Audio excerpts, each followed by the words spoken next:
Yo, we're here. Hey, we're queer. We're doing it. We're back. We got no Beer Jew. We got no Sally. It's bare bones. Just and fresh bones. Yeah. Fresh meat. Yeah. New intern right here. Yeah, 20-year-old West Virginia, Jersey native, West Virginia college kid. Yeah. But we're all hard. Yeah. Thanks for making it. Looks great. Yeah. But yeah, boy, we're both rode hard, put away. You look more ethnic than you've ever looked. You're going full, you look like you've been captured in the Middle East. Those have been waterboarded. I'm solving mysteries in Hawaii. That's what I'm doing. No, I've been gone for a while, man. Yeah. You too. Same. I've been up, down, left, right. I'm doing Massachusetts, then going to Idaho, then I went to the Washington State, then down to Where were Tennessee. you? I did Chickapee, Mass. Not bragging. Chickapee. There's a new room called the Loft Comedy Club. It's run by the Rhode Island guys, the Comedy Connection. Gotcha. Yeah, they're good. I like that club. Good guy. It's like a crazy club in the middle of this field. I mean, it felt like Roadhouse. It felt like I was in a town hall meeting. Yeah. Packed to the gills, low ceiling, like bugs, one of those shows where you're doing this shit with the gnats. Oh, God. Crazy, but cool room. Great club. Check it out if you live near Chickapee or Springfield, Mass. A lot of fentanyl. And then... There's a lot of fentanyl everywhere. Yeah. I went to the main room in this building. There was people doing fentanyl. It's fucking everywhere. It's everywhere. It's everywhere. It's like Ozempic. Yeah. So then it's one of those towns, no airport, no Amtrak, so I had to get up early. I got the one Uber in town. Wow. You got to get the one guy. Yeah. I got off the Amtrak, I got Bob, and then when I went to the airport 2 days later, I got Bob. Oh, hell yeah. So you Yeah. got to be nice to him. Oh, yeah. Yeah, you're like, this dude. I turned the chit-chat on. Yeah. So Bob brought me to the Hartford airport, which I didn't know existed. Ugh. Military airport. Yeah. Tiny. No lounge. I went there once. It's a last resort. Oh, yeah. Last flight out of Nam, and I got all the way to Idaho. Oh, my God. Had to connect through Denver. Went to the Fully Loaded tour. Incredible at the Buckeye, Hawkeye, Brown Eye, Brown-eyed girl? I don't know. ISIS. Yeah. I don't know what happened, but did some arena there with Bert. Hooked up with Stavros, Big J, Santino, Rosebud. I mean, it was just a who's who of real alcoholics and fat people. And we had a great time. We went tubing on the river. Stavros lost my bodega hat. Bodega cat. You went tubing on Stavros. Use him to float. Yeah, he hit a rock, so he sank like a billionaire submarine. But we just had a great time, and then we got on the bus. Got boozed up, went on the bus, woke up at the gorge in Washington. If you can pull up a gorge photo, it looked gorge. It looked beautiful. I mean, the pics you sent me. I mean, we were texting during the day, and I was like, dude, you just sent me a pic of Bert golfing. It's hilarious that he's a good athlete. Amazing athlete. He's good at every sport.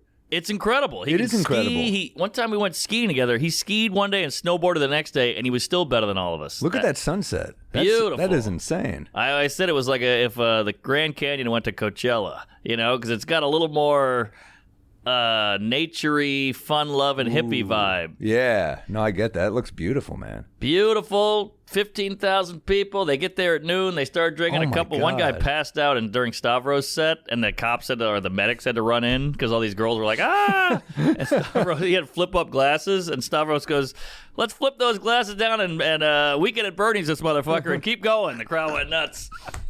That's when we were like, this dude better pull through so I can post the clip. Yeah. You know what I mean? What I said. I was like, content. We went slip and sliding all day. And we put out some Visqueen. I saw that, and that scares me a little bit. Because I did that as a kid, and it's like, you never don't get hurt. No, man. Let me pull my back up. Let me see. I'm sure I'm cut up. Oh, my God. Really? Did you fuck Sharon Stone in Basic Instinct? What the hell is going on? I had to do a lot of explaining with the wife. That's bad. Oh, yeah. Well, you should see Stavros. He hurt the ground. The ground's hurting. But, we had a great time. And if you could pull up the video of Stavros hitting me in the nuts. What? This is the kind of fun we were having that day. It's on my Instagram. Oh, I don't know if that's doable. But, yeah, we just drinking beers all day. You're out in the sun. It was too fun. And then when the show at night was at the Gore, there it is. It hit 1 million views in like 10 seconds. You and Stav?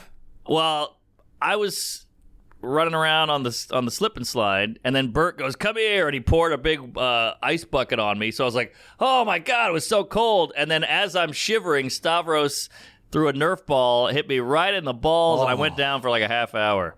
Matt's locked out because he was looking at kitty porn. Real good, Peters. I don't know mine either. No one knows a password. There's too many passwords. That's a peeve. Well, I have one password. If one guy finds that first one, I'm fucked. He's got my Grindr, my you name it, everything. Lolita Express 42. Unlocks the whole kingdom right there. Yeah, but then I flew out of there the next day, out of Seattle. I had to drive 2.5 hours to Seattle from the Gorge, and I got to the airport, did Theo's podcast, did 2 shows in Nashville, oh my God. And now I'm here. Yeah, I did a show with Theo in Edmonton. You ever have a gig where you're like, it's one night. The money was really good, so it was like, well, great, outdoor festival, the Great Outdoors Fest. Oh, yeah. And it was me, Laura Peek, and Theo Vaughn as the show. Oh, I love Peek. Yeah, she said great stuff about you. And it's good energy, it's good everything, but it's one of those things where it's outdoors, it's Edmonton. You look at the itinerary and you're like, this is going to be an easy night. Yeah. No direct flight. So I'm like, okay, I got to get in the night early. I've been traveling, so that night counts for something. I'm tired. I'm like, whatever. First flight is a nightmare. Yeah. First flight, I'm getting there. I got this woman behind me. You ever have someone behind you, they're just like screaming? They're just talking so loud that you're like, I have noise canceling headphones on and I can hear you. Wow. And the guy next to her, I could tell, was like just going with it, but like kind of annoyed. Was she mad, or was she just, that's how she talked? No, she just talked like that. She was that loud. Brutal. And she was with like a son. She was like kind of a hot older woman, but like just like so loud that finally I turned to her, I go, keep it down. I had to turn around and go, keep it down. And I saw the tweet. Yeah. And the guy, as I'm getting off the flight, goes, I tweeted at you. So I guess he knew who I was. So he wrote, Sam Morril just told me to fuck off. And I'm like, no, I told a woman to shut up. You got to watch it with his beard. You're going to get called a terrorist. Well, they're always the air police or whatever they're called. But they're always shocked. Yeah, I know. When they're screaming, you're like, do you mind? And they're just like, oh, of course. Like I'm the asshole. Every time. Everyone in the flight gave me a look like, thank you. Like, because I have to be the asshole always. Yep. But we appreciate that, by the way. You got to do it. Someone's got to do it. Someone's got to do it. Someone's got to step up. You're that guy. You're the hero. Usually I have a couple drinks in, so by the time the second drink hits in, you're just like, yeah, fuck you. Yeah. So then, of course, I'm panicking too because the flight is late, so I'm extra irritable. So it's like, that now this was supposed to be one night in Edmonton. Wait, what happened with the lady? She's just shocked. She's just like, but then she's still loud. She's an idiot. All right. And then, of course, he tweets at me that she was like, a stage mom, and she was there with her son. I'm like, yeah, I could tell. She fucking stunk. I could tell she was awful. Yeah, that's not a good thing. Yeah, but I think that was his way of being like apologetic. Let me see. This is America's Funniest. Boom! Right. I mean, you can't see stuff, but I went down. I mean, he got me. I was out for 30 minutes. Did that really hurt? It hurt like hell, and I didn't brace at all. I didn't have time to brace. So that's the kind of shenanigans we're doing all day. Brutal. Well, anyways, yeah. Sorry. Let's see it again. Let's see it again. Wow. Oh my God. The water was freezing. Speaking of terrorists, that was yeah, that was a missile. That was a lot. Well, heat-seeking. So anyway, I'm now panicking because it's one of those things where it's a connect flight, but you have to go through customs on the connection, so it's delayed, and I'm like, there's no flights. I'm going to be stuck in Toronto for the night. Yeah. I'm like sprinting. It's that classic thing where everything's down. So you're like, the passport thing's down. The fucking, you can't get it to print. I go to the next one. That one's not working. Right. All the escalators are broken. So I'm just lugging 2 things up. You're just sprinting. Yes. It's like a sad decathlon. You're just running through this shit. And I get on the next flight.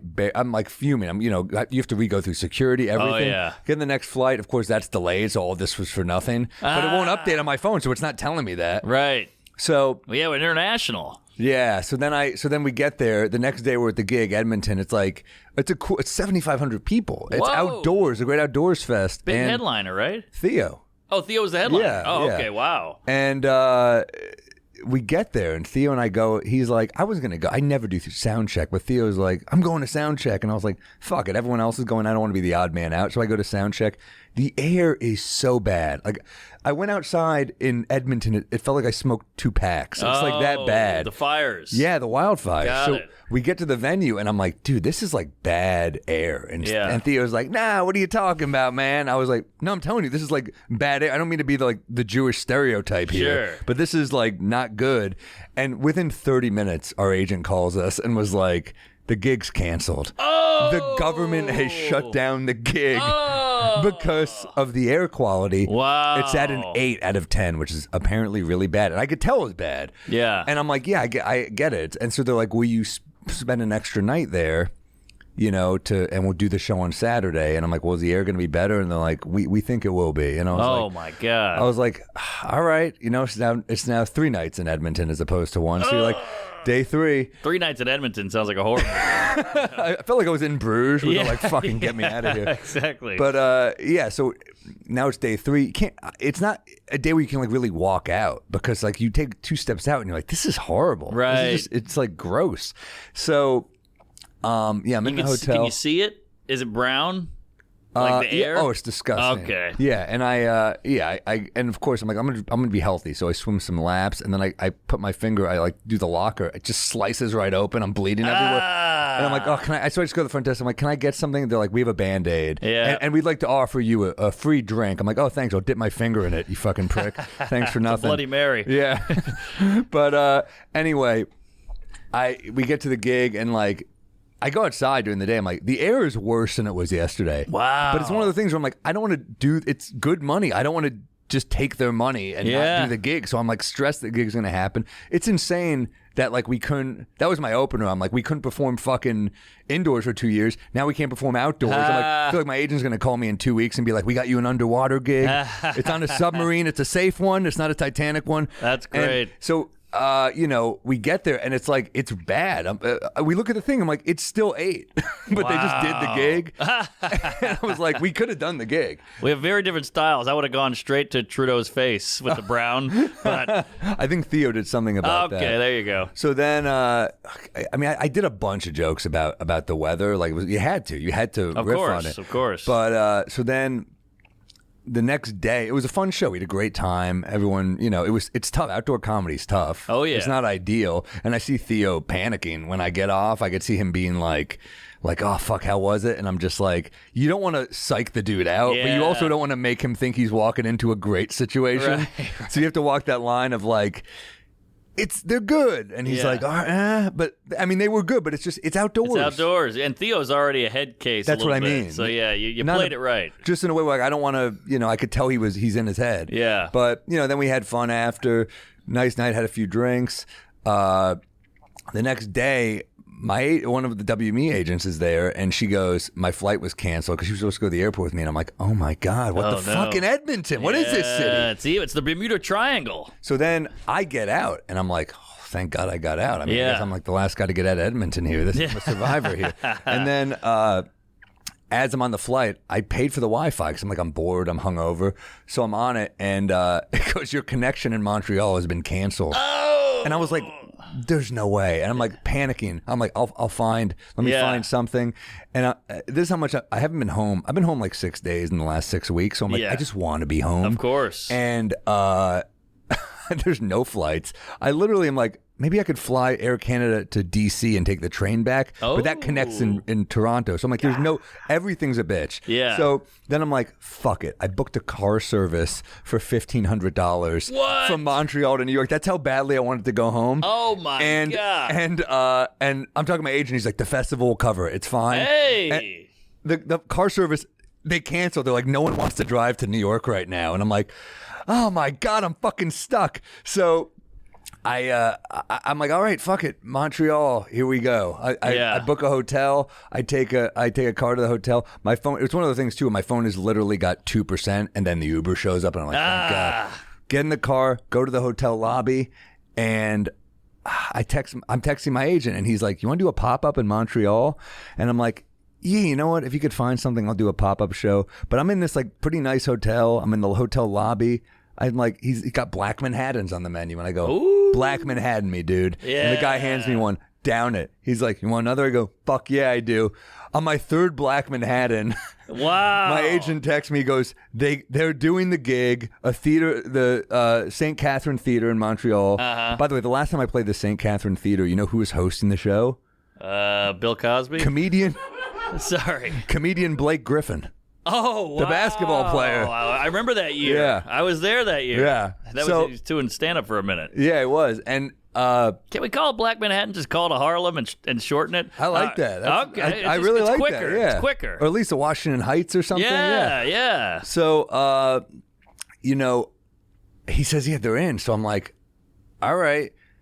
I'm drunk at the bar. I do an Instagram post like, hey, I'll be here. Fucking sells out. We do the show. One of the most fun shows. Wow. I got a guy opening for me, Harrison Weinreb. I just tweet like, who's a funny Montreal comic? He was like, me, vote for me, guys. His friends are all like tagging me. I'm like, fuck it, this guy. Wow. So he did a great job. We had a fun show and amazing. Turned a bad situation to a fun night. That is incredible. And you got a couple bucks. You're in a nice hotel, a couple Black Manhattans. That's killer. And this is what people always say, when you got into comedy, when did you know you made it, or what was the big moment? I used to go watch comics who, like Louis, would tweet, I'm going to be at the Cellar. It was like 2008. And if you want to come, it'll be at 5 o'clock. I'll pay for everybody's Cokes. And I was like, I'm going. And I remember thinking, if I could ever just tweet and fill up a room, I'll be happy. And that was that. Damn. And that's so cool. Yeah. And you did it and sold it out. Hey, I brought some liquor from Greece. Ooh. It's called Mastika. You checked a bag. I didn't actually. Duty free. Oh, nice. Duty free shop. But I did buy some of this there. It's pretty good. Wow. But all the ones I bought there, I drank there. Yeah. This is like we had Ouzo with Stavi Baby on the pod. Remember the Ouzo? Oh yeah. Well, this is kind of like another digestive type thing they drink there. The Greeks are so healthy. Even their booze has like a purpose. Yeah, good point. So this is like a liqueur? Yeah, it's nice stuff. It's like cedar-ish. It's nice. Anyone else want on this? Anyone? Yeah, get in here, Webby. Get Webb. Get him a glass, maybe. James Webb is here. He's the director of both specials. Both are Netflix specials. There you go. Cheers. Hey, Opa. Yeah, I was in Greece, and nice place.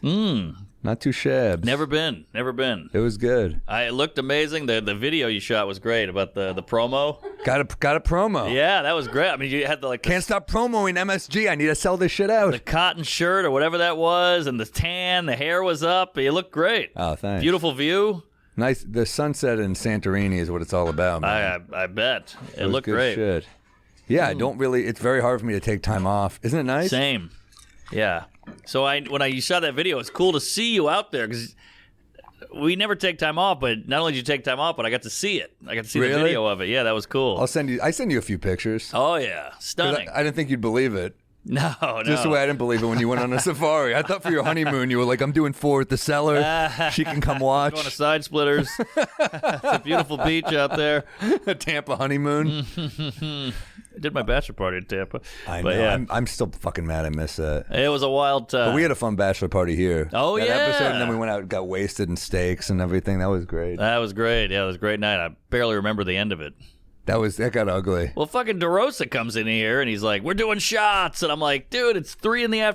We got a whole night ahead of us. I think I did a set that night. We both did. Jesus. I remember both of us being wasted. I remember Liz at the Cellar that night in the back. I'm on stage and she keeps going, trying to break me because I'm shit-faced. Yeah. And of course, I'm trying not to laugh. But you're like extra focused when you're drunk. You're like, I will not break. Yes, you know? Exactly. But meanwhile, you're slurring. You have you think you're like driving straight, but you're all over the road. Dude, I went to London before Greece. I did a couple nights at a theater there. Really cool little. I heard you're going there too. They were very excited. Oh, great! Yeah. What are we talking? Manchester or what town did you go to? I did London. Okay. It was great. Vittorio Angelone opened and was hilarious. Very funny. Director Jason Reitman came out the last night. Whoa! Yeah, very cool. He was there. Cool. They're shooting Ghostbusters. They just finished before the. Thank You for Not Smoking. He's got a couple great films. Thank You for Not Smoking is one of my favorites. So good, underrated. He did Up in the Air with Clooney. Yeah, great killer. Movie. Great movie. Boy, it runs in the family. Yeah, the Reitman. Ivan Reitman was a fucking legend. What did he do? He did Ghostbusters. I think he did Stripes. Did he do Stripes? Yeah. Wow. And he produced Road Trip. He got Todd Phillips started. Oh, really? Yeah. He discovered Todd Phillips. Did he do Coming to America? I think that was maybe Landis. Ah, you're right. It was Landis. Dude, because Eddie Murphy hated him. Did I ever tell you I met Ivan Reitman? No.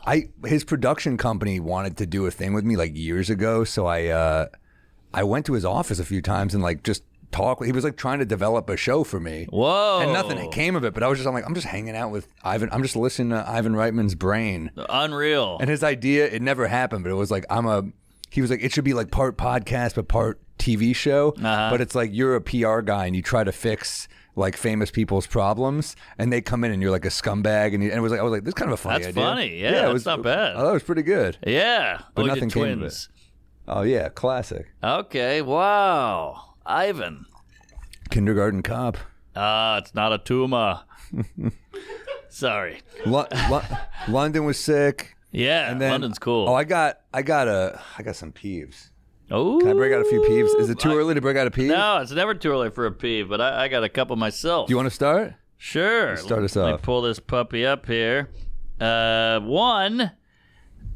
So you ever have this is comedy related, Yeah. but I was at a show and everybody's like, you got to see this opener. You got to see this opener. He's great. He's great. I was like, oh yeah, I can't wait. I'm gonna watch him. I didn't know him, so I was like, all right, I'm gonna watch this guy. And the guy who keeps telling me to watch him is now standing next to me while the kid is on, and he won't stop talking to me.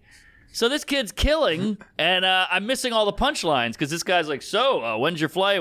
Oh, man, this kid, he's great. And he's telling me how great the kid is, and I can't watch him. That's so I was like, annoying. you're killing me. It happens a lot. Yeah. It is solved with a, do you mind? I just want to watch. I know, but I can't do that. I know you can't. I can't do that. I need to call you and put you on speaker to tell him. Could you keep it down? You just it's me on the phone. I go, who the fuck do you think you are?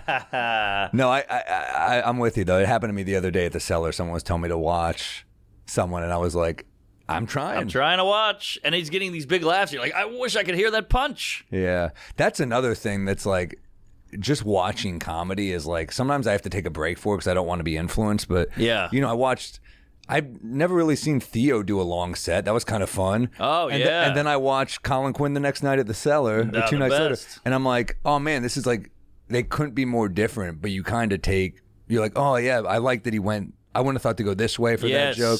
So it is kind of cool. It's a great thing about comedy. The styles are all so different. You got like Maria Bamford, then you got Tom Segura. They couldn't be more different, but they're both funny. But I bet they both like each other too. Exactly. That's great.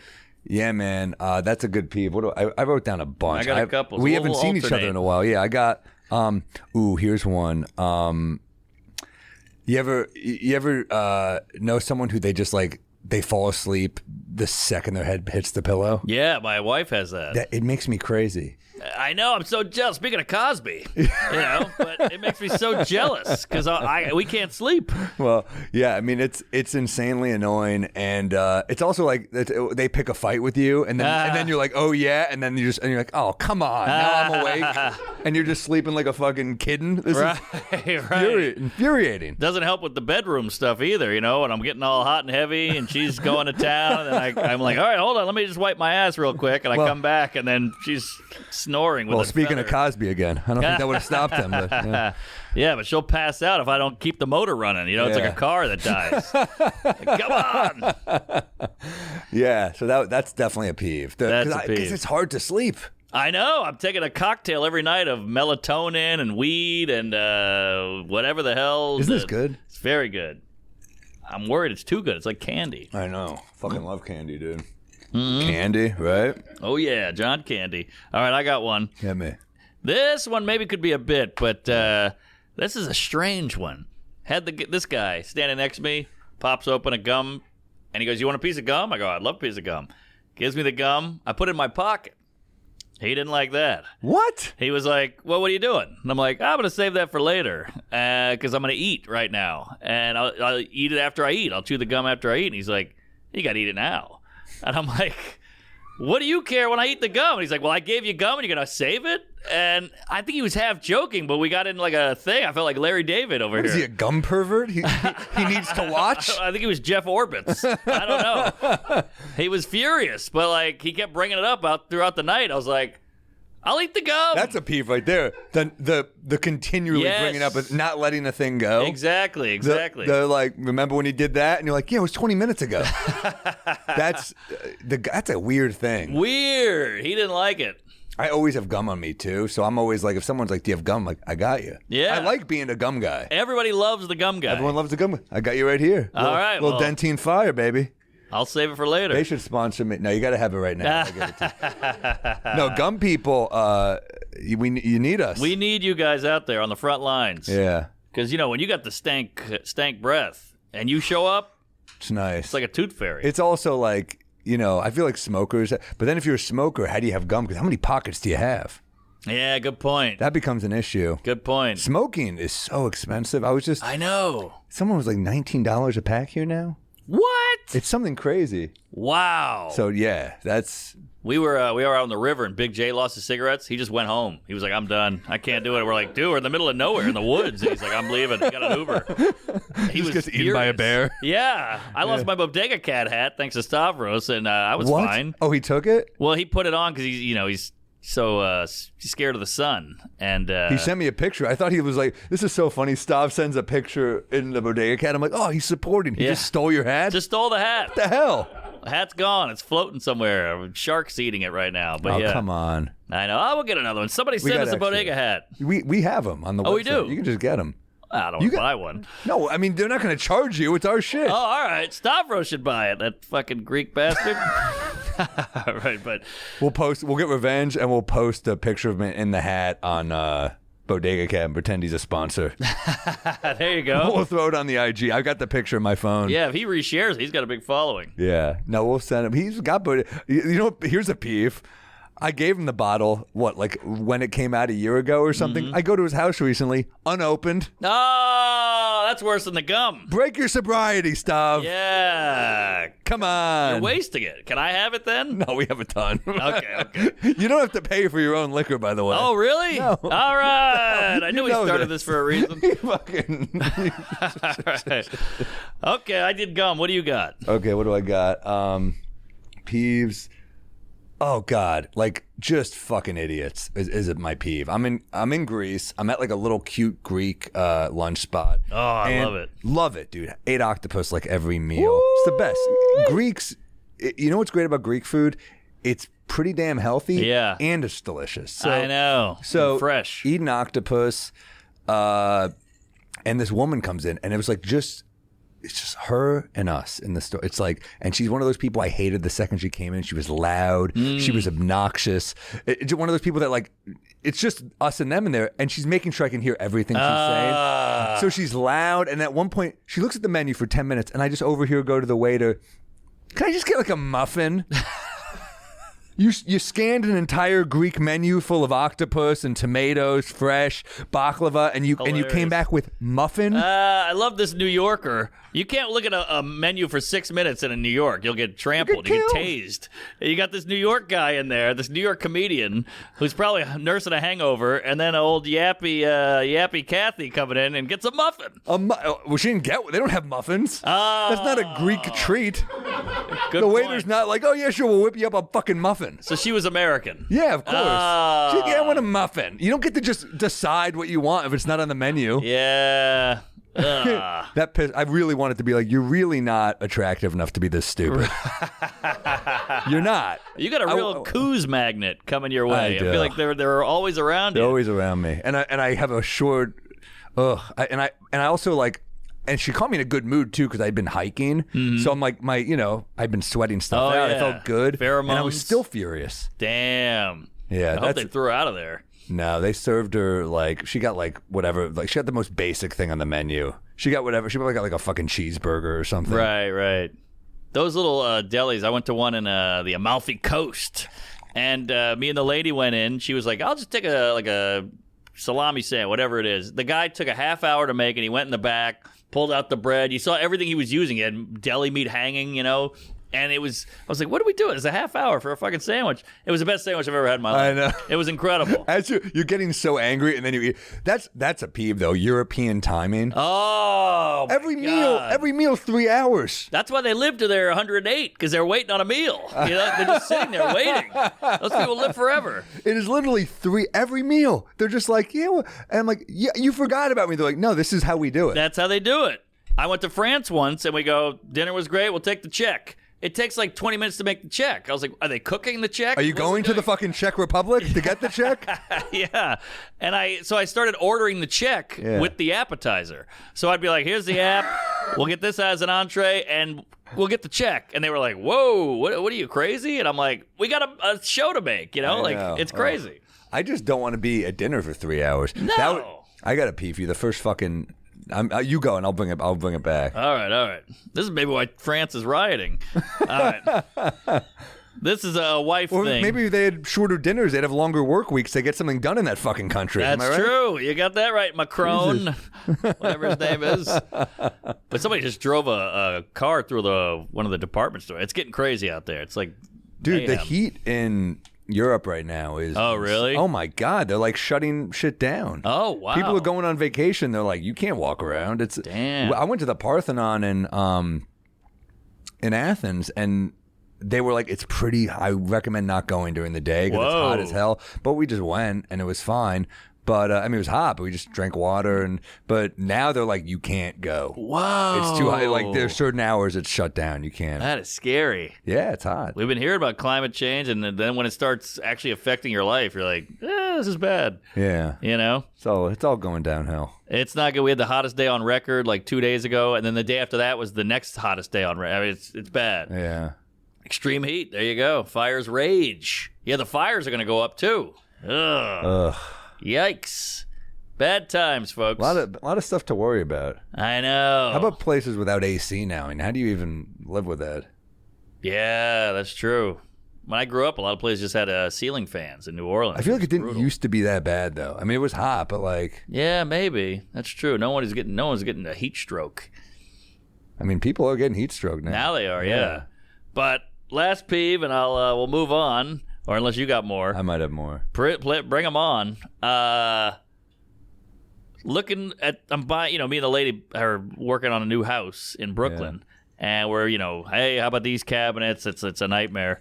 But we're looking at rugs. And now, this is maybe a lady thing.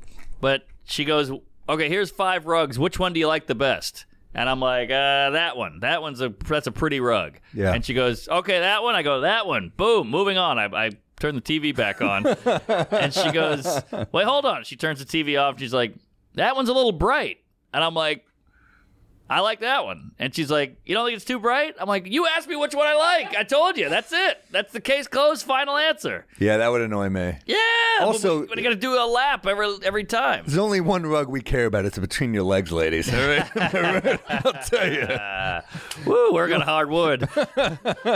I don't give a shit. Decorating stuff is not for the guys. I mean, look, most men do not. It's like the wedding. With the wedding planning, I was like, whatever you want, I'll pay for it. You pick it. And, you want to get a blackface minstrel show? I'm like, whatever. Let's just move it along. Let's just keep it moving. You got a blackface rug. You're like, wow, this is going to be weird when I have certain people over. Just rub my feet on Al Jolson. But yeah, so I just hate which one do you like? I pick it. And she's like, really? That one? It's a little bright. I'm like, that's what I picked. I know. Well, you know what? I think they second guess stuff. They have like more of an aesthetic, personality. Yeah. Maybe that's not even the right wording of it, but you know what I mean? Like they to them that's important, and to guys we just don't give a shit. But you're moving into a place. They want you to be a part of it. Sure. But the shit you care about, like for me, I'm like, where are we gonna put the TV? Of course. Are we gonna mount it? We can mount it there. To me, like, I like guy shit. Like, I want like an electronic leather. Like, you've been to my couch. That like great that couch, reclining leather. Yes. Like, to me, that's badass. I like great couch. I like a cool marble table. I like guy stuff. I want like a wine fridge, built into the counter. I want all that. So I want a cool shower with steam stuff going. Dude, are you gonna get a steam? I'm getting the steam shower. Oh, yeah. I'm so jealous. I can't wait to go up to her. What steam shower do you like? And then she's gonna go, that's a little steamy. What do you think? I just keep second. No, the problem is she'll like that. She'll be like, it is a little steamy. I know, you're right. A steamer is so luxurious. That is badass. Yeah. You're gonna feel good. I can't wait. It's good for hangovers. Gets the pores opening up. I'm excited. Yeah. They say it's like good for your health. Yeah, there was a baseball player, Miguel Cabrera, and I don't know if it's true, but I heard that in his rider, every hotel room he stayed in had to have a steamer. because he was brilliant. He was a drunk. Oh, He's also a Hall of Famer, which is incredible. He's like a Hall of Fame. I mean, you guys know Miguel Cabrera, of course. I mean, I heard the don't name. know if that's on the internet, if that's fact checkable, but that's what I. And it's like when you're that great and rich, I'm sure they're like, we can find you a. These guys are dangerous because they give me hope. I'm like, I don't have to quit drinking. Cabrera's a home run hitter, and he's a fucking crazy alcoholic. Same with Bert. Yeah.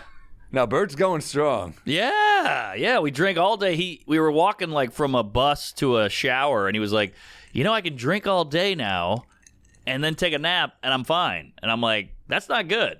Like, you should be not able to do that. Like, that's how bad of an alcoholic you are. He's like chugging 8 beers at lunch. And he takes like a cat nap, and he's fine, and he's bragging about it. And I'm like, this is bad. This is bad. By the way, there's another word for a cat nap when you drink that much. It's called passing out. Yeah. It's not a good thing. It's like someone going, when I eat a lot of sweets, I don't feel my foot. There's no pain. I'm like, no, but you're going to chop it off. Yeah, that's you dying slowly. That's bad. But you want to be supportive, so you're like, hey, rock on, brother, or whatever. Here's another beer. So, yeah, but we had a great time. He keeps it all together. It's very impressive. He chugs a beer before he says anything. The crowd goes ape shit. Oh, it's incredible. It's Led Zeppelin shit. It is amazing. Fully loaded. If you get a chance, I mean, it's just an event. There's the beach ball going. People get there early with the lawn chairs and the music. It's crazy. It is amazing. Did you do a few dates? I didn't. I was supposed to do the cruise, but I was like, I can't. Oh, yeah, they were the demanding cruise. an answer like the day of, and I was like, I can't. The cruise will be interesting. You're doing it? I'm doing it, but they keep adding fun people like Sean Patton's going. The Are You Garbage guys are going. Norton's going. So oh, wow. It'll be a fun group. Oh, Norton, if there's too much drinking, you can hang with Norton. That's true. Because he's sober. He is dead sober, but he's going to be eyeballing that hooker list. You know, he's like, what kind of massages are these? Oh, there you go. Shang Wang, I love. Yeah, it's great. Pete Lee's a good egg. This is gonna be great. Oh, I got top billing here next to the big cum. Yeah, Whitney Cummings and Mark Norm. Wow. I was pumped to go with you, but they were demanding a fucking answer. No, I hate that. It's so far his away. reps were demanding an answer literally over a year out from when it was happening. Totally. And I was, this isn't a proud thing to say, I was vomiting in the toilet because it was when my other podcast wrapped. It was Julian Edelman and I wrapped. We got wasted as like a celebration. I'm puking in the toilet, and they're like, they need an answer right now. And I'm like, well, it's like the biggest drinking party, and I'm puking. So I'm like, no. When you're puking, you don't want to go on the high seas. Yeah. You know, that doesn't add up. And you just eat you can eat buffet. I don't want to fucking go, Totally. You guys get where I was going. I couldn't really get that one out. I get it. What other peeves do we have? Also, when you're hungover, you think about it being on a boat with Whitney. That's a lot. Well, I don't think she was there. I don't think it was. I think originally it was you, me, and Shane. Oh, wow. I think that's what it was originally. That would have sank. Oh, you ever venting to someone and they take the side of the other thing? Oh, that's great. Peeve. That's I'm a great complaining one. to my mom about the flights. I'm like, these fucking airlines. She's like, well, they're having a hard time. I'm like, you're signing with United? That's great. I'm your son. What the hell's wrong with you? She's like, I'm a member. I'm platinum. I got to go with them. That's a peeve. That's a great peeve. So true. And that could go with anything. You're like, man, they bombed the towers or they ran into the towers. And they're like, well, they're in the way. You know? They've been up there a long time. Yeah. The towers had a good run, Sam. I got another peeve and look, we're all guilty of this shit. We all do it because, social media and all that shit. But like people who aggressively send you videos, and that's fine. But then the following up, I'm going to cut it. It's a little sweet. The following up of, did you watch it yet? Oh, that's bad. Did you watch it yet? Now you got homework. Exactly. Yeah. I'm literally like, fucking, oh, sorry, I didn't get to that yet. I'm at Mount Sinai with my grandma. But what is it? Oh, it's a guy dancing with Down syndrome. Yeah, I'm glad I watched that and saying goodbye. That was really nice. I still think you got to watch it. I still think I was drinking. Yeah, that's good. That's a good one. The check-in guy. The check-in and the homework. It's. But that being said, I did send Matt some good videos for this week. When can you get some of them cooking? Yeah. All right. Some of these, look, I get sent a lot of these, and I have friends like this who send me. Oh, this is a good one. Have you seen this one, Mark? James has seen this one, I know. I'm already laughing. I sent this one to James. Get the sound on. Oh, man. So we have a dwarf. Yeah. Oh, man. Wow. This kid's great. Oh, good for him. It's so simple. All you have to do is add the Super Mario music, and you've got a hit. That's a hit. And anybody gets this. You can take this to China, to the Middle East, to Africa, to Mexico. It's gold, and it's universal. Everybody knows Mario. And he's so pleased with himself afterwards. The smile to the camera is great. It's a feel-good video. It is a feel-good video. Everybody wins, including this guy. He's going to get laid off of this thing. He better. Good for him. What else we got? Wow. Where do you find these? Oh, this is a cringe video. This is people. Have you ever heard of these? These are people trying to be sexy, and they post it thinking they're being sexy, but it's always horrific. Okay. I think this should be a trend on the show as we watch. Send these in, folks, because these are all over the world. Cringe videos are killer. Being shared. Send this in.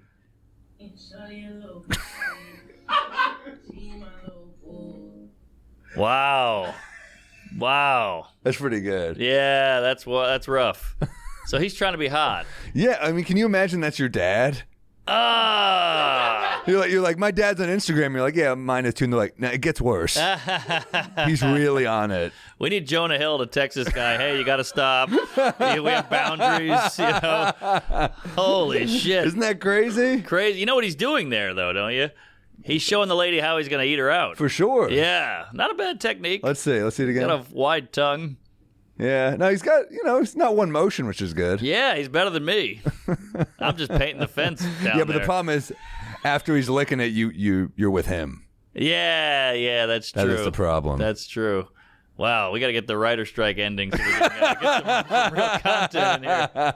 Holy shit. Yeah, I love that, like, Ted Sarandos is like, we'll be okay, and this is what we're watching. I'm like, I don't know, dude. I think that's a good point. We might be in trouble. That's a great point. Yeah, the internet wins every time. What else do we have? Anything else? Wendy Williams? Oh, this is killer. Have you not seen this? No. I literally found this for you. You know, I love LD. Larry David and Wendy Williams. A few years ago, I was at the 92nd Street Y here in New York, in Manhattan. And Larry David was there, and I was there with some other people, and Larry and I had a conversation, and all of a sudden, I started to feel my panties drop. I mean, they didn't, but yeah!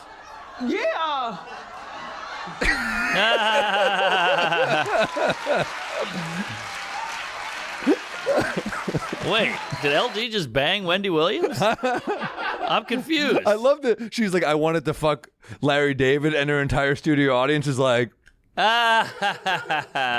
he's got something. Oh yeah. I met him in person, and he's got a swagger to him. He's old and bald and got glasses, but he's got something. Yeah, being one of the funniest, richest people in the country, that'll give you a swag, I think. Yeah, well, Salick made a great point. We were having dinner last night, and he goes, Larry David invented two of the biggest shows ever where he's the same guy. Like, he did Seinfeld with George Costanza, which is based on Larry David, and then he just did Curb, which is Larry David. But he got a second life out of it because he only played one of them. Exactly. But yeah, you're right. Pretty brilliant. It's like, it's hard. I love every character in Seinfeld, but like, there's something about George. Something about George. He's great. And so great that he couldn't progress. Like, he's got the curse. It's such a good. I guess Kramer had more of a curse, but you know what I mean. If only he cursed. That was true. That was rough. That was kind of a moving Comedians in Cars though with Michael Richards. It was kind of great ep. It was kind of moving. Although it is crazy that remember when Godfrey came on here? Yeah, and he was saying that Michael Richards would just have those racist meltdowns like other times. Oh, that's right. He said that wasn't like a one time. Ooh. Yeah. He just got caught with that grainy cell phone footage. Yeah. Yeah. Remember when he went on Letterman with Seinfeld? They zoomed him in. Oh, my God. I would never do that for one of my friends. No. Can we pull that up? If one of my friends just goes on a racist tirade, I'm like, you're going on Leno alone. Don't drag me into this shit. Yeah. Well, I think this is it was so new then. No, I know. This is so it was. cringy. I remember. I think it was in college. I remember seeing it was like on a shitty smartphone. Yeah, it was at the Laugh Factory flip phone camera. So, but also Seinfeld was the king of the world back then. So I think he thought he's like, I can fix this. Well, I guess there's an interest because you're like, this is fucking your streaming money. Oh, I didn't think about that. Well, yeah, the rest of the Cosby cast ain't thrilled with what Bill did. Factor. Summertime is crazy busy. You're visiting grandma. You're shuttling the kids to summer camp. Cooking is probably the last thing on your mind. Let Factor handle meal times for you. America's #1 ready-to-eat meal kit helps you fuel up fast by delivering delicious food right to your door. Ready in 2 minutes. Factor meals are fresh, never frozen. Just heat them up and enjoy. I love them. They come in right on time, and I can't cook, so this is good for me. And I try to watch what I eat, and they got these smoothies that are just dynamite. Good little strawberry banana action. I like it. Get the produce in you, get the greens in you, the fruit. Whether you're counting calories, looking to boost your protein intake, or follow a specific dietary lifestyle, Factor has you covered. With over 34 weekly meal options to choose from, like grilled steakhouse filet mignon and green goddess chicken, there's always something new to try. Factor isn't just for dinner time. Upgrade your lunches and snacks with microwave-free, on-the-go options to save you tons of time every day. Head to factormeals.com/drunk50 and use code drunk50 to get 50% off. That's code drunk50 at factormeals.com/drunk50 to get 50% off. It's amazing when you can find exactly what you need. It all comes in a kit that's ready to go, and all your problems are solved. Woo-wee! Manscaped is here to solve your grooming woes so you can have the smoothest balls at the summer barbecue. A lot of times I'll be at a barbecue and be like, who's got the smoothest balls here? And I'm like, right here, dude. I have the smoothest balls, and I fuck all the MILFs there. Like eggs. Just pick up the Performance Package 4.0 and you'll be all set. It comes with the Lawnmower 4.0 trimmer, Weed Whacker 2.0 for ear and nose hair trimming for old Gramps, and Crop Preserver for anti-chafing, ball deodorant, Crop Reviver ball toner, and 2 free gifts. A pair of comfy boxers and a classy travel bag to store all your new stuff. I use this. I trim my ball hair. Got to look good. You don't want to sweat too much. And you know what? You want a lady to go down there, you better trim. You got that right. We all know what's shaving down there, and it can be a little nerve-wracking. You're like, is this going to cut a hole in my ball sack? I'm going to be shooting pus all over Granddad's barbecue? No, you're not. Not with Manscaped. The Lawnmower 4.0 trimmer is even made with a cutting-edge ceramic blade and skin-safe technology to reduce grooming accidents. Yes. I got that word right. So you can weed whack to your heart's content. Scary. Get 20% off and free shipping with the code DRUNK at manscaped.com. That's 20% off and free shipping at manscaped.com with code DRUNK. Manscaped, the perfect way to get your pants sizzling hot this summer. Woo-wee. Nice. All right, here we go. Game time! The days of camping out in front of the arena for Grateful Dead tickets are over, because they're dead. Buying tickets to your favorite show should be as simple as ordering a pizza. Thanks to Game Time, it is. Game Time is a fast and easy way to buy tickets for all the sports, music, and comedy near you. With killer deals on last-minute tickets and their best price guarantee. Stop stressing over tickets and start getting hyped for the fun. Tickets are crazy now. You got the fees, the online purchase bullshit, the extra stuff they tack on. It's too much. Too many games. Too many games, too many websites, the scalpers, StubHub, all that shit. You can't figure it out.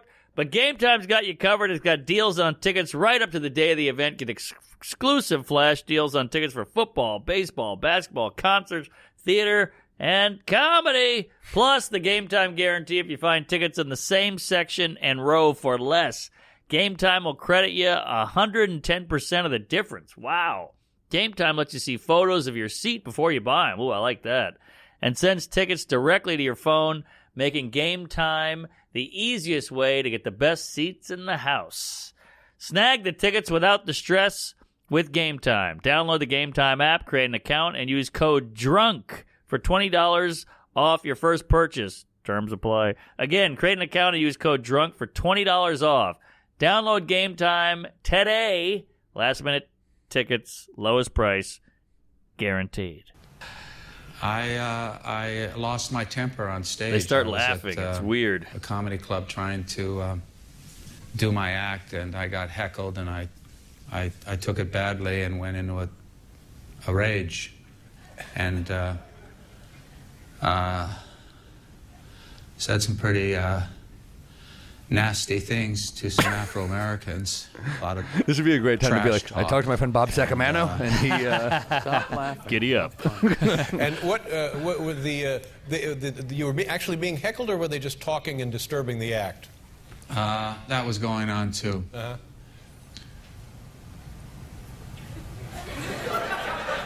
And did you? You can't do this on a show like Letterman. No. You have to do it on like a Charlie Rose. I'm Right. not sure that this is where I should be He knows it. addressing so the used to- situation. I've already heard you make some jokes about it, and that's okay, you know. But I'm really busted up over this, and I'm very, very sorry to those people in the audience, the blacks, the Hispanics, the whites, everyone that was there that took the brunt of that anger and hate and rage and how it came through, and I'm concerned about more hate and more rage and more anger coming through,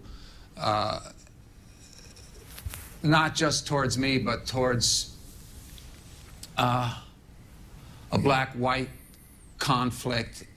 There's a great deal of disturbance in this country and how blacks feel about what happened in Katrina.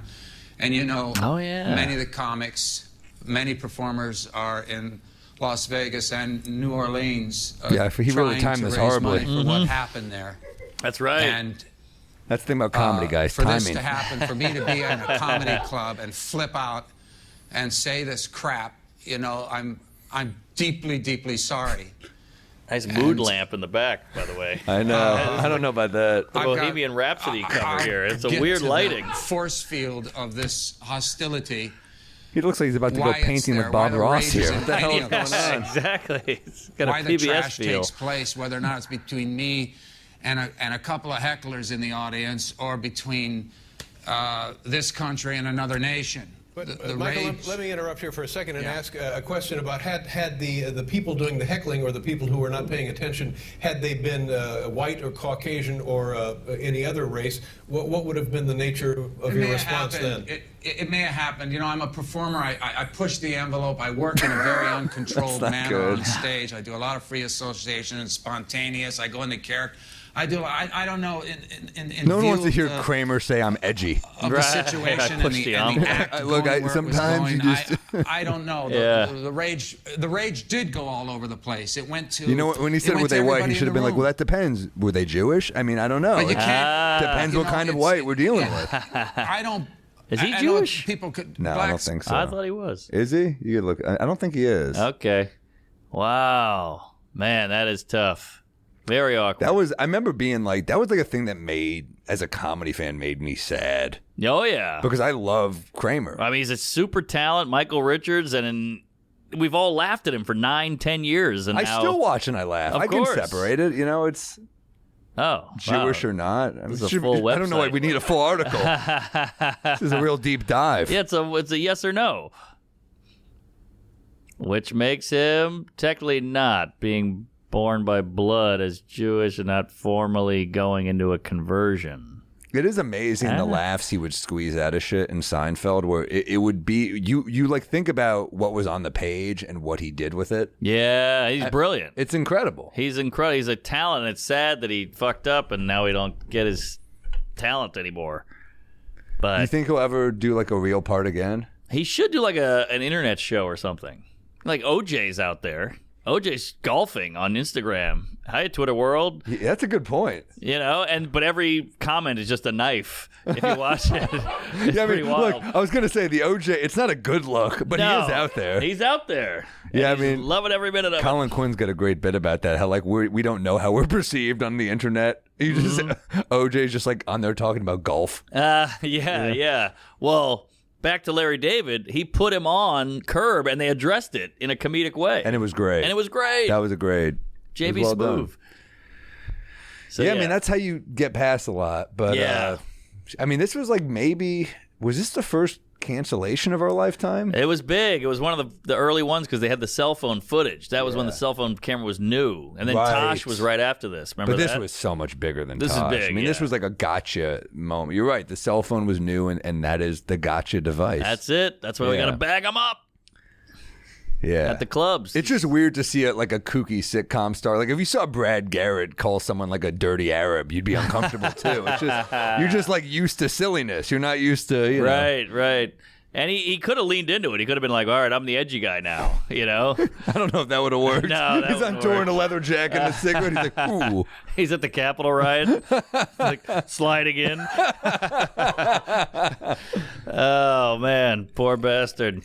But he's got money for life, I assume. I was going to ask that. I wonder, because everyone says residuals have really taken such a hit. Mm-hmm. I wonder how big a hit you take on a guy like that. I'm sure the payout when Seinfeld goes to like Netflix or Hulu, I would assume for a star that big, they get something, but I don't know. You would assume. I know Jerry and Larry probably get I know ton as creators. And they're also set many times over. Jerry, on top of him, would be set just from stand-up. Yeah. And then you got Larry's got Curb as well. I mean, but then for guys like, Michael Richards or Jason Alexander, this was like their big thing. Oh, yeah. But I would think, you've got to think they're still insanely rich. Yeah. And hats off to Julie Louis-Dreyfus for breaking the curse. She had that, Evelyn, what was that show? New Adventures of Old Christine. She had that show. Which Never was saw on. it, but she got an Emmy for it. She got an Emmy, and it was on for like 6 years or whatever, something substantial. And then she did Veep.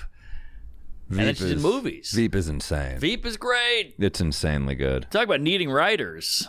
That is it's a joke a second. I've said it again before. I'll say it again with like these executives who are like, these writers are replaceable. It's like, well, you're more replaceable than writers to me. Because if we're talking about an algorithm that's just like yes or no, that's a good point. And you're getting $56 million a year, right? And they're making what, 150, 200 grand to actually write and put words in. Yeah. What's a harder job for a robot? The robot really just has to say yes or no. Exactly. The algorithm on TikTok that just feeds me, that's not a man. Right. That's a robot. Yeah. Just get that robot and get rid of these motherfuckers. Robot execs. That's good. But it is weird. Like the let them go broke. It's like very let them eat cake. It's very gross. It's gross and it's weird. And I can't believe he said that out loud. Yeah. And the actors are involved now. I think that'll help.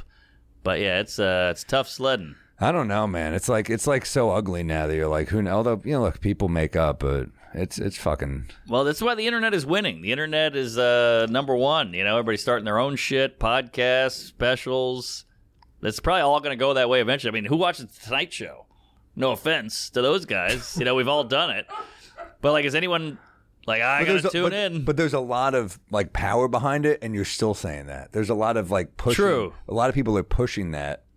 But you're right. I mean, like a lot of these companies failed to adapt, and now they're just. I mean, look at Viacom. Look at their failure to adapt for years, and now it's like sign up for Paramount Plus. I'm like, I've got a drinking problem. That's the only reason I signed up for it. I wanted to watch Bar Rescue one night, and I was like, and I forgot to cancel the trial. That's the only reason I have your dumb thing. Yeah, you're not going to get enough people that way. Forgetting to cancel is really the only reason I have most things. I know. They're like, you want to do a trial? I'm like, all right, I'll do a trial. And then they know I'm not going to cancel it. You're just looking at it like, what the fuck is Tubi? Yeah, I have Tubi. I know. Exactly. They get you. Peacock, Tubi. You're like, that's the way social media is going now. It like used to just be Facebook. That was, I guess, like cable. And now it's like now you're like Threads is like Peacock. What is Threads? I keep hearing about it. You don't know what it is? I don't know what it is. It's like Zuckerberg's response to Twitter. Okay. I guess he and Elon Musk were like, we want to fight, and he's like, well, now I made another Twitter. Yeah. So there you go. But is anyone doing it? Are you doing it? I downloaded it. I'm not like I'm not super active on it. Yeah. But it's like the exact same thing as Twitter. But he's like, we're gonna make this a nice place. I'm like, all right, you steal people's data. You're not a good guy. We have to pretend that we're like, oh look, he's the nice guy. I'm like, you're not a good person. And like, well, you didn't create Twitter, Yeah. You just bought it. You bought it for $40 billion or whatever. Yeah, 44, I think, something crazy. And then it's. That's my point. Now it's decreased in value, but there's also so many things. Yeah. And Zuckerberg, it's so funny that all these guys are just like billionaires, but they're just like, I'll be a good fighter. Yeah. Like Bezos is ripped. Elon Musk is like, I'll fucking fight you. I'm like, the point of having that much money is not fighting. Yes. You just chill. Look at Richard Branson. He's fucking hopefully of age women on an island somewhere. Yeah. It's like. He just went to the moon like a week ago. He's got a good life. Yeah. Well, do you think that social media will go away? Ever? No. Oh, really? Because We're in too deep. it seems to be pretty toxic. Like, it seems like it's killing, like, young girls are killing themselves at a higher rate, and everybody's got depression and anxiety. Well, that's the evil, is like Facebook or, whatever, Instagram would like run these studies to see if it was healthy for young people, for their self-esteem, and if it was having a negative impact. And all the results are like, this is so bad for young women. And they're like, okay. They don't change anything. They just do the studies. They're just like, well, it's good to know, but we'll continue doing everything the exact way we're doing it. Yeah, yeah. I mean, even the AI guy, the guy who invented it was like, this is bad. And you're like, you made it. Oh, my God. And there's a zillionaire off of it. There's all these articles now saying like AI is like the only hopeful thing I've heard is like, well, people were like the internet. They were pessimistic about that. And maybe the AI can be used as like a tool that will get us to, things more quickly. But I dude, everything I read about it from people way, way, way smarter than me are like, we're fucked. That's what I hear too. It's not good, but I think maybe we'll be cool and niche because we're like human. I think people are gonna want to go see a human. Cut to Robot Norman charging half of Mark's ticket sites, and Mark's like, I'm finished. They got me. I'm really fucked because I'm already robotic, so it's not that hard to replicate me. The robot's like, and they're like, fuck, that's what I do. Every day I get 800 guys going, hey, I did a ChatGPT with your joke and your style, and I'm like, that's pretty good. I know. It's not bad. No, it's Can I use that? It's definitely scary. With that, I hear what the executive is saying, like, what's to stop these writers from using ChatGPT? And it's like, all right, but you still, I think you do need writers, of course. But because they say AI just absorbs everybody's writing. Exactly. Like they absorb Harry Potter and Lord of the Rings and Star Wars, but they didn't think of Star Wars. It's like a collage of plagiarism. There you go. Yeah. Good way to put it. But I think of all these people. There was a David Brooks thing in the New York Times, and he was just like, this. I forgot the guy's name. You can probably look it up. Who he was like, this is the guy who's like, AI will never be able to make analogies the way humans can. That's the one thing. There's certain things. And then that guy this week was like, they figured it out. That was his whole thing. And he was like, and he sounds so depressed because he's like, that was like a part of intelligence that only humans could really do. It's like very human. And now he's saying like, he's like, my whole life's work is fucked. Oh, man. That's like everything my life was, Well, they won't go offensive, so I got that. That's something. They might. I've tried. I've Never? tried to, I'm like, say some Asian stuff, and then just a picture of Shane Gillis came up. But they won't do it. What do they say? I don't do that? They say that is inappropriate. We cannot. See, I'm sorry, but I cannot comply with that request. So I was a little hopeful because I'm like, all right, I'll just do it, the Asian joke. It's like my girlfriend when I asked for anal. I can't comply. I can't comply, no. I asked my girl and she just went, Cosby. Yeah. Yeah. See, it won't do it. So that's something. That could, you can't get a George Carlin or a Richard Pryor or a Lenny Bruce. Also, the people, I think, I would hope they like to watch your arc and your like rise and your ups and your downs, and that's human. And that ChatGPT AI doesn't have that. They want to get behind a thing. I mean, that's like, as a sports fan, I get behind players and their, their different chapters. Yes. And like, oh, he's young here. He had to learn this move. He lost his athleticism. He had to develop a post game. Totally. Shit like that is exciting, and different teams and the drama, and I think hopefully this doesn't happen too soon. Hopefully we have a few, We got a little time. We can't go outside, but we can do this. But when you walk out on stage, you can feel them go, ooh! Like we've all seen The Cellar where Chris Rock walks on. Like they go, Chris Rock! And then when he shows up, they're like, oh, there he is! The second pop. Yeah. They feel like you're fucking with them for a sec. Exactly. So that second pop is all we have, So like when you show up on stage, they go, hey, there he is! And you can't replace that with AI. You can't replace the there he is. So I think that's something. You go see a band and you're like, whoa, they're sweating up there. That's part of the fun. They can figure out perspiration. It's not that hard. That's true. Sweaty robots, they'll get on that. That's I think porn will be fucked. Like porn stars are gonna go. What? Because of sex robots? Yeah, because I think you can just shoot way more, way easier. They don't have feelings. They're not going no chafing. It's just boom, boom, boom. You can knock it all out. They'll be cheaper. You don't have to test them, none of that. So, like, porn will go because you don't need. No one's like, that's my guy in porn. Are they? I think people have their people. Yeah, I guess you're right. Deep fake porn. Oh, deepfake is really scary. Say bye so to Kyle scary. Dunnigan. That's his whole thing. And he's great at it. But it's scary because it keeps getting better so quick. Yeah, it is scary. What do you have any recs or bits? Do you have porn AI? See, look, it looks off. Look at that Asian lady. It's all. Yeah, that's no good. I can tell that's fake. That's not bad, actually. Is that fake? Those are fake women? Is that fake? They look very young, dude. Well, They look very, very young. Well, Asian don't raisin.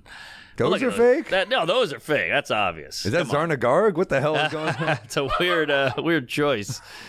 Jeez. Yeah, porn's fucked. All right, you're distracting me here. But like, oh, yeah, see, that lady looks This horrible. pod is going to have like a 2-minute break of Mark just being like, oh, those tits are okay. But, no, those aren't good. Those work, yeah. Well, you used to have the guy, because, you always have the real tits guy. He's like, I only like real tits, man. I hate fake tits. And you're like, all right, well, then AI's out for you. Yeah, it is. You know what's weird, too, is when I was in Edmonton, that hotel, there was some big wedding that night, and these two women in the elevator, both of them had like the biggest tits I've ever seen. It's so silly. big, and they were like skinny. They looked like porn stars. They were Yeah. skinny with giant tits, and like one of them had clearly work done on her face, and they were young. Where like I'm kind of like, why did you have work done? I bet you're prettier than this. I know. And but the tits are so big that you're just like, I mean, both of you have like, it's just weird to have friendships. Like, we should get our tits done. Like, we're just friends who get our tits done together. Yeah. But That is crazy. It's like a tattoo. But they're like so big. And I was so funny. I told my dad, he's like, well, how could you tell they were fake? I'm like, because they looked perfect. What do you mean? How could I tell they were? Because they looked they're up awesome. here. They're up here. They're rock hard. They look awesome, but then you're kind of like, but that's like, that is weird to touch or to, Sure. You've been with a fake boob lady. Yeah. Yeah, they're different. It's different. Yeah, I mean, like the rocking on top is not as exciting because Yeah. it doesn't move as much. And me and my gal are on the couch, and I'm just hitting them like during a movie. Like, I just like to move them. It's fun to play with boobs. They're the best. Yeah, tits are great. We have them on the table, for Christ's sake. I love tits. Tits. By the way, these are from. Is it true these are from Trey Parker's wife, Boogie Parker? What's her name?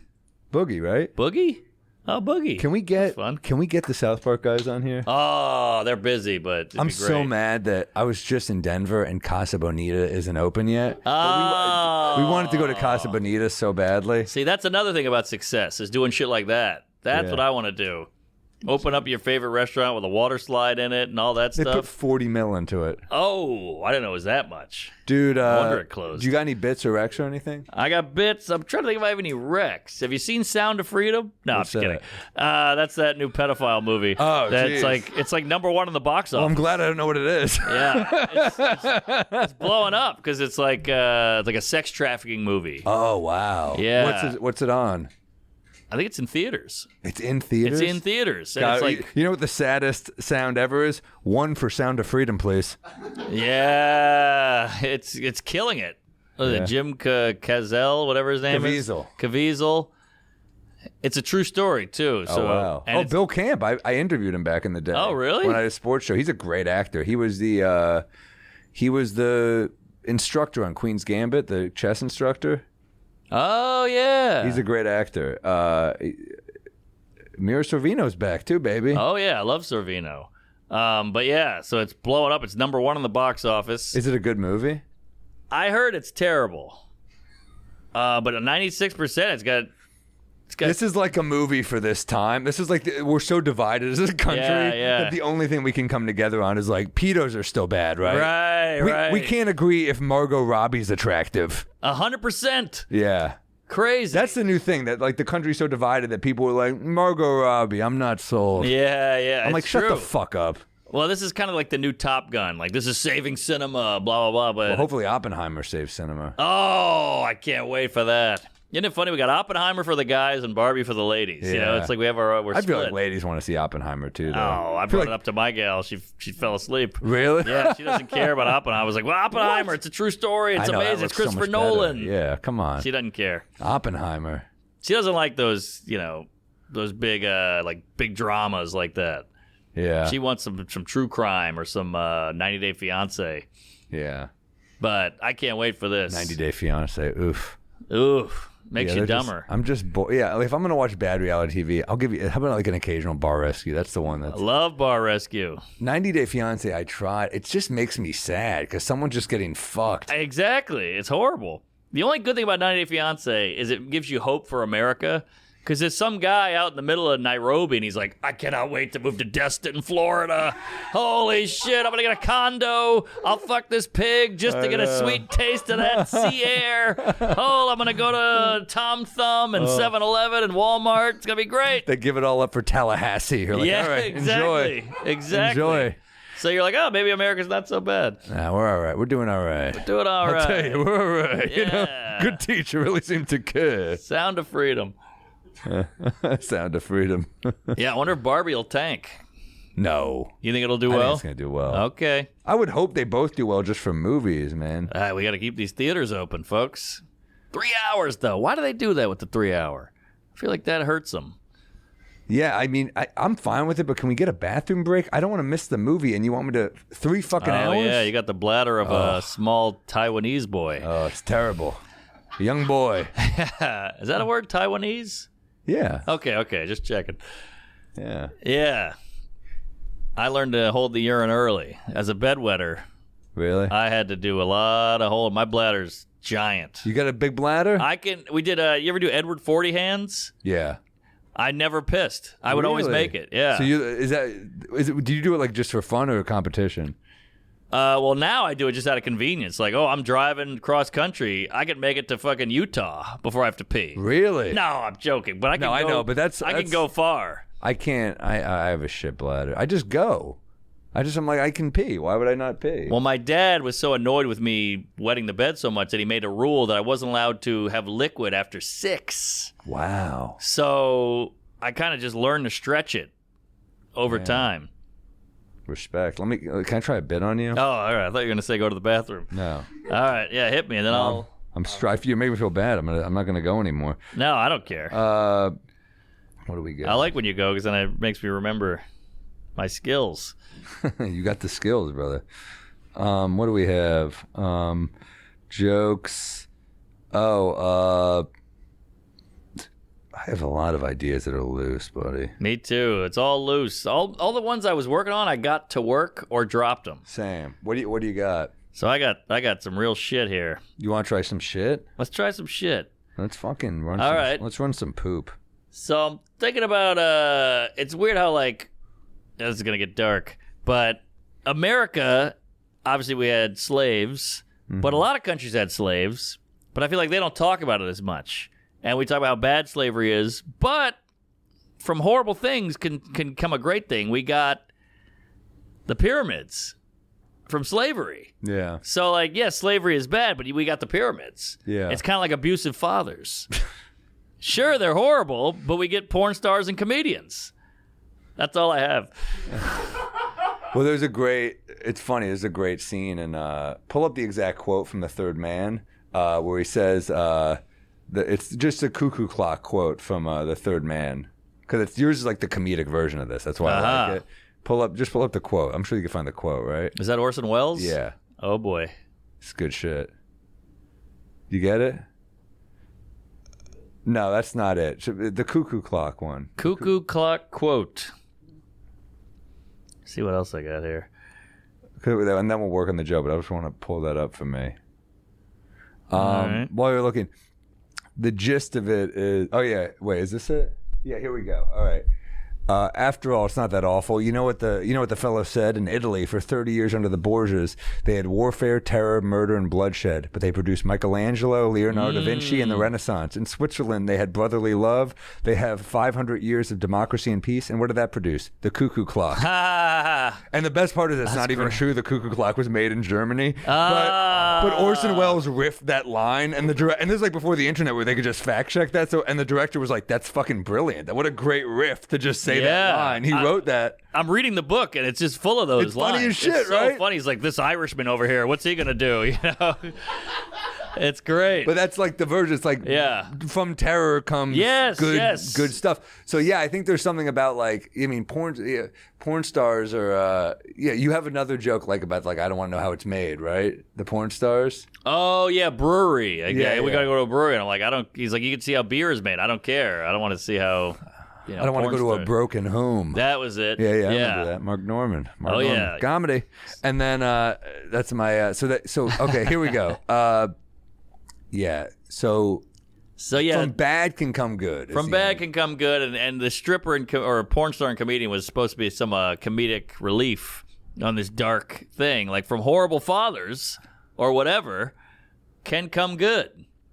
Yeah, there needs to be a sacrifice somewhere. Yeah, right. It's like you show me someone who came from a good home, I'll show you a guy who's a fucking accountant. Yeah, exactly. He's boring as shit. Because what's that old quote? Like, hard times make strong men, and then strong men make weak times, which makes weak men? Something like that? Good times. Strong men make good times make weak men. There you go.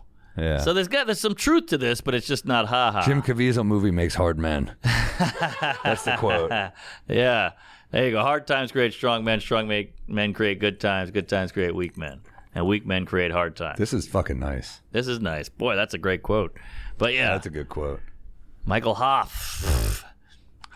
All right, I'll play with it. I don't know where to go. I don't know. It's something I like the idea of like it's something about the pyramids too. It's like you built these. It is funny to compare the pyramids to porn, because like no family's like, come on, let's go see the porn. Oh yeah, good point. You know what I mean? But we're all watching it, just not as a family. Yeah, just not as a family. Yeah. But sometimes you're watching on the porn a family. You know? That's true. That is true. All right. And something there though. Yeah. Okay, what do you got? Let's see what we got. We got a few ideas. I got another one that needs your help. I think there's something here.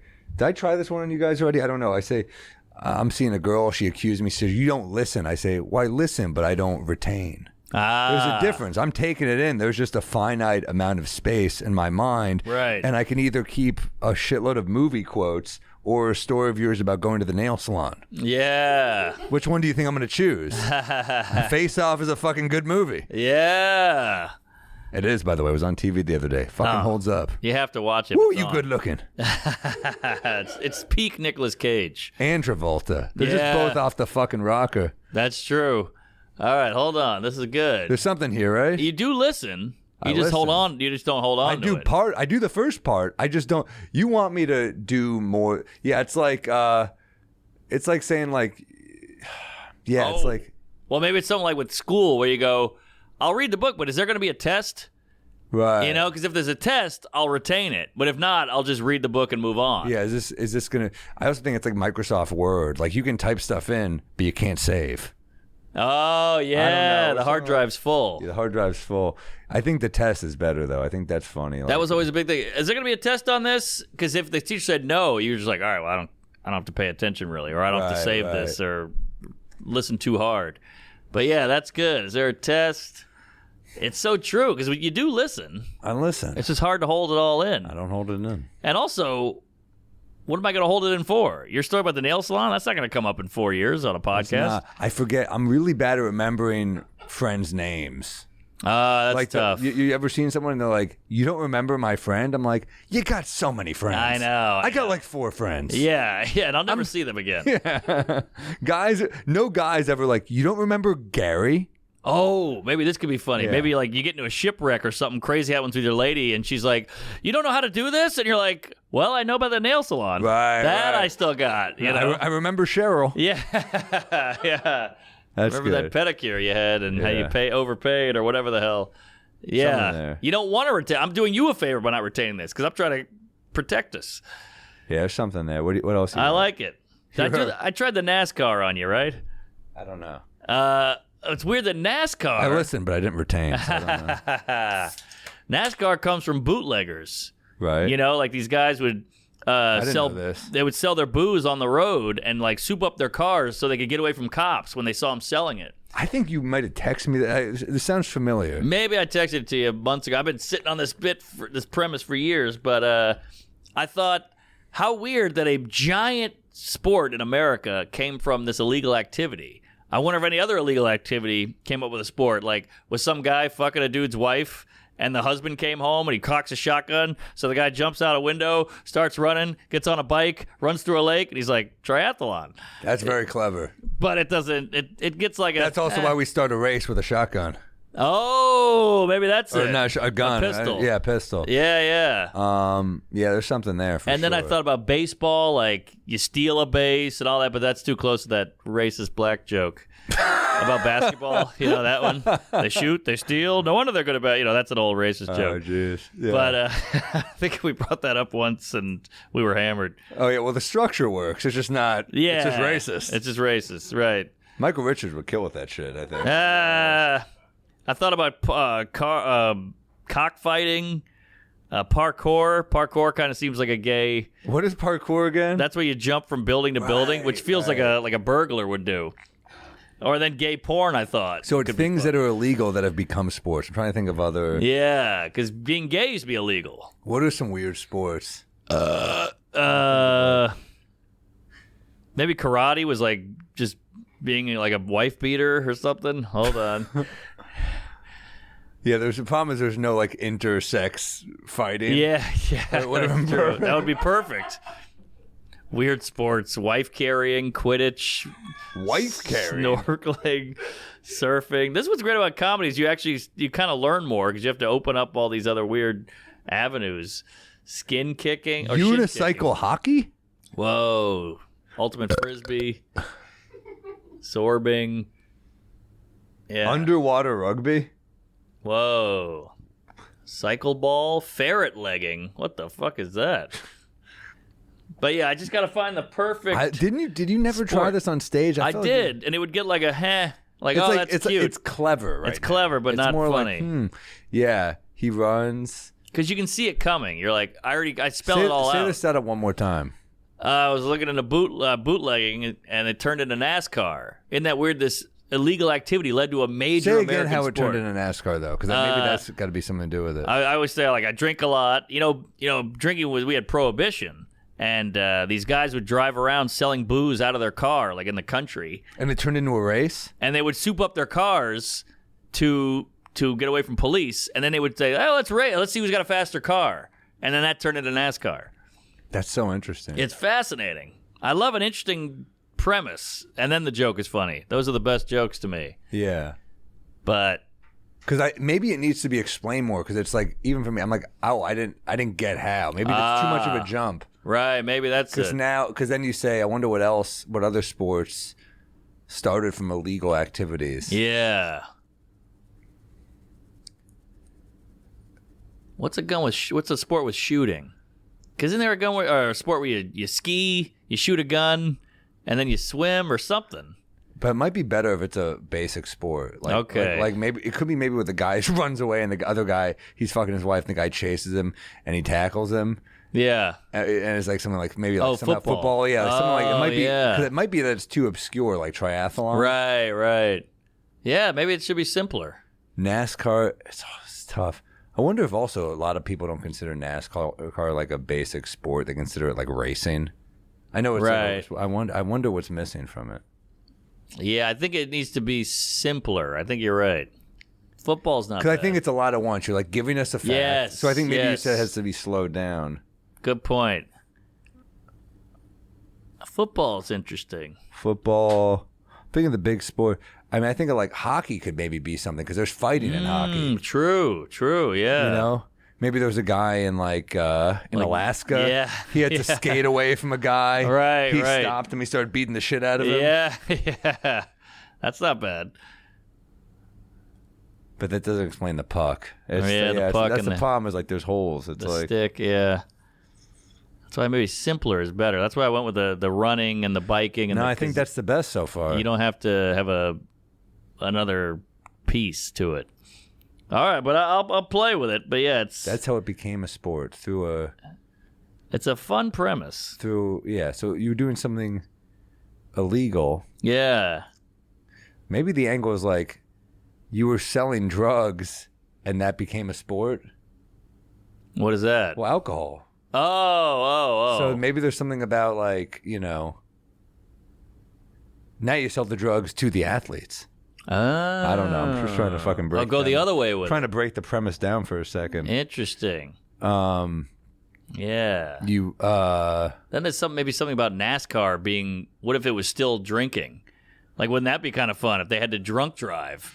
Oh my god, it'd be so much more fun if they were still delivering booze. Yeah, maybe that's the angle. Maybe that's the angle. That's funny. If you were like, which car are you rooting for? And you're like, Heineken. yeah. Meanwhile, the guy's hitting a nip, while he's shifting.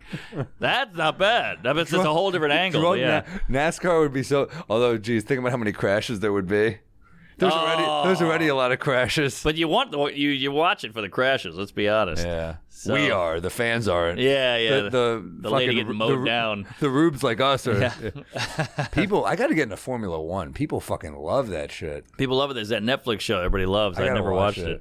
I got to watch it. Yeah, I hear it's fun. It all seems cool. International too. All right. Hit me, baby. I'll tell you. You're all right. This what is this? Zenosis? What do you call this? Oh, Mastika. Mastika. We're gonna make a Mastika if we keep drinking this.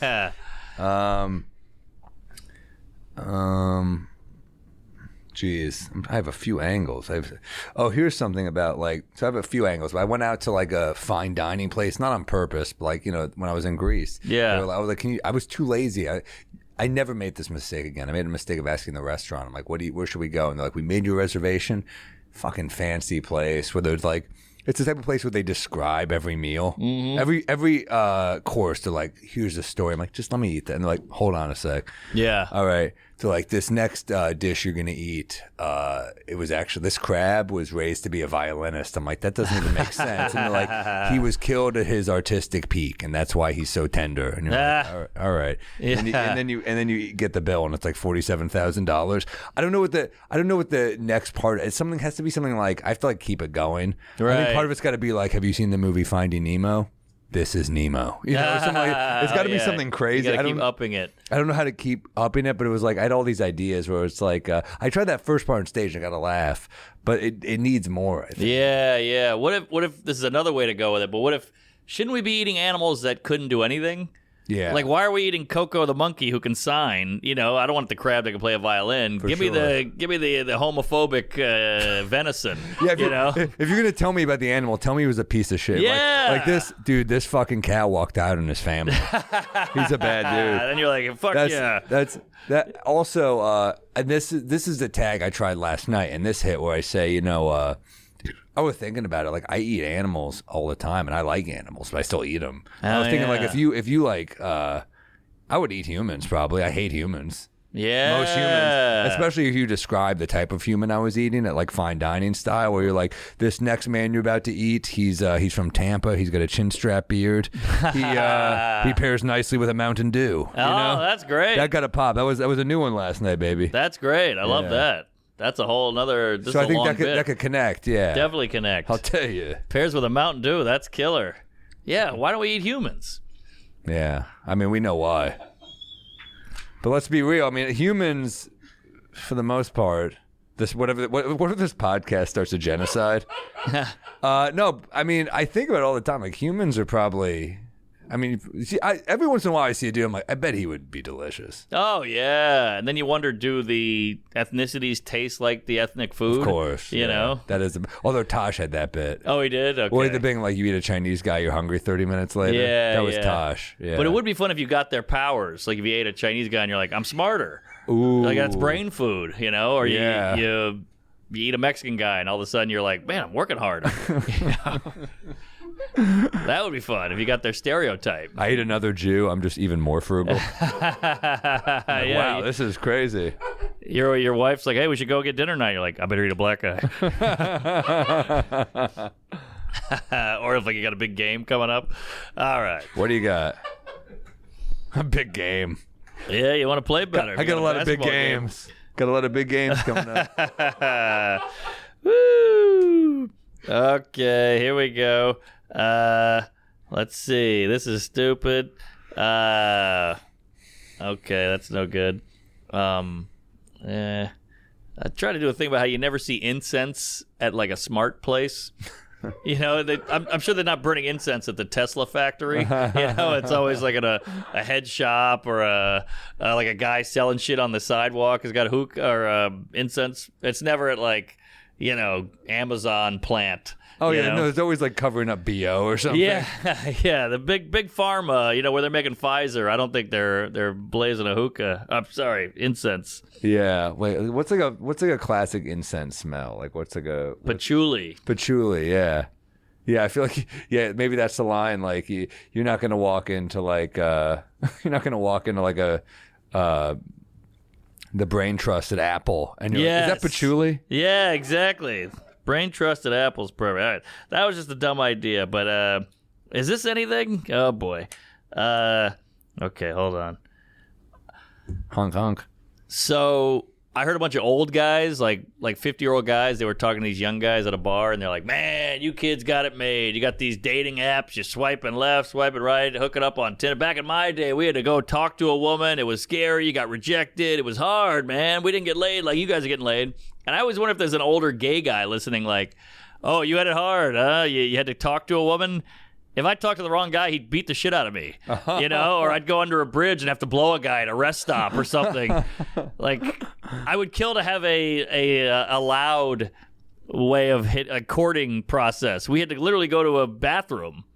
Yeah, like we had to like every time we were rolling the dice. Yeah, exactly. Yeah. A woman said no to you. Yeah. You got a drink thrown in your face. I got a black eye.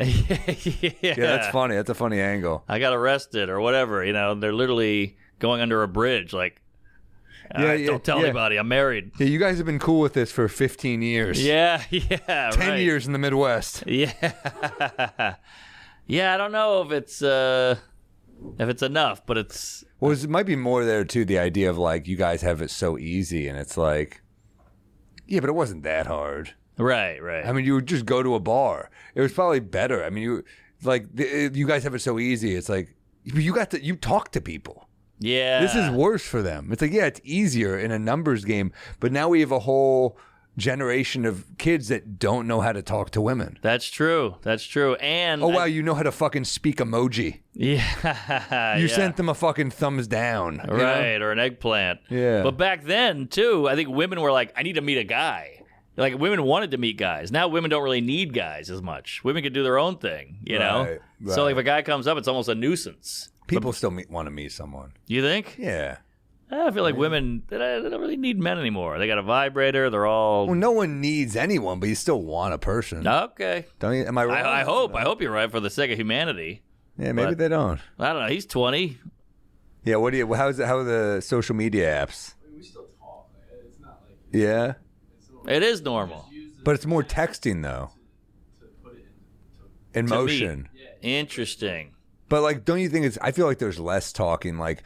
I feel like so much of it now, even as someone who's like used that at my age, I think it's like when I was younger, I feel like I would, you'd meet people at the bar, you kind of warm it up at the bar. Now it's like you set it in motion. Sometimes, how often are you on an app where you're talking to someone for like a while before you even meet, right? Yeah, but like you need to talk to them for a while to meet them. Right, to prove you're not a serial killer.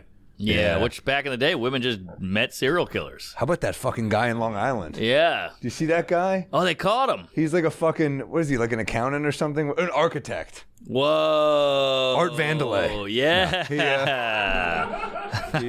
By the way, I love that you got fucking Salacuse's shirt here like he's dead. Yeah, he's having one day with his kid and we're like, I guess that's it, man. Yeah, we'll never see him again. Yeah, this Gilgo Beach, right?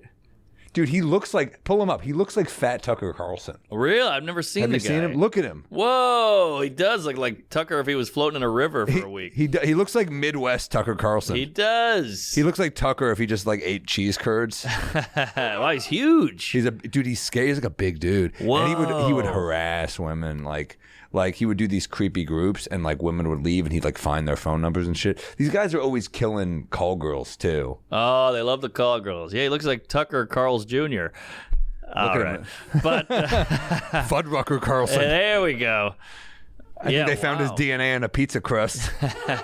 So wait, what happened? He was killing people like in the 90s? Well, the crazy part is, no, it's not the 90s. It was more recent, but apparently a criminologist said, Rex I Heuermann. bet these criminologists are incredible. Like, have you ever read that book, Mindhunter? Oh, It's crazy. Great show. This guy, dude, these people are, like, their whole thing is profiling, and this criminologist was like, I bet you he's a family man who's educated. And it's like, yeah, had a wife and 2 kids. Whoa. And he's an architect. So he would just call a gal, and she would come over and he'd kill her. No, I don't know. How'd he do it? I don't know how sex workers. But he would hire them and then kill them?